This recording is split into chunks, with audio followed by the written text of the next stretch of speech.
காஃபிரூன் சூரா இறங்கிய காரணம் உங்களுக்கு தெரியுமா? சிலைகளால் நிரம்பியிருந்த மக்கா நகரில் காபாவின் அருகில் அமைதியாக நின்றிருந்தார் நபி ஸல்லல்லாஹு அலைஹி வஸல்லம். அவர் மனதில் ஒரே ஒரு அழைப்பு மட்டும்தான், லா இலாஹ இல்லல்லாஹ். ஆனால் அந்த நகரம் முழுக்க சிலை வணக்கத்தில் மூழ்கியிருந்தது. உண்மையை ஏற்க முடியாத குறைஷ் தலைவர்கள் ஒரு திட்டத்துடன் வந்தார்கள். நபி ஸல்லல்லாஹு அலைஹி வஸல்லம் அவர்களிடம் நாம் ஒரு சமரச ஒப்பந்தம் செய்து கொள்வோம் என்று முன்மொழிவு வைத்தார்கள். நீங்கள் ஒரு வருடம் எங்கள் சிலைகளை வணங்குங்கள், நாங்கள் ஒரு வருடம் உங்கள் அல்லாஹ்வை வணங்குகிறோம் என்று கூறினர். அவர்கள் இஸ்லாமையும் சிலை வழிபாட்டையும் கலக்க முயன்றார்கள். இப்படி செய்தால் இந்த புதிய மதம் மெதுவாக சிலை வணக்கத்தில் கலந்துவிடும் என்று எண்ணினார்கள். இதற்கு பதிலளிக்க அல்லாஹ் இந்த சூராவை இறக்கினான். குல் யா ஐயுஹல் காஃபிரூன், நபியே நீர் காஃபிர்களை அழைத்து கூறுவீராக.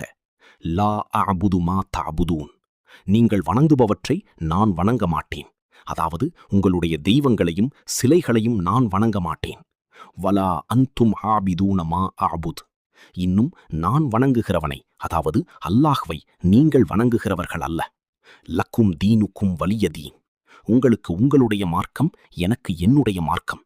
இதன் மூலம் அல்லாஹ் இஸ்லாமில் மத சமரசம் இல்லை என்பதையும் ஒரே இறைவன் என்ற விஷயத்தில் எந்தவித தளர்வும் இல்லை என்பதையும் உறுதியாக அறிவித்தான்.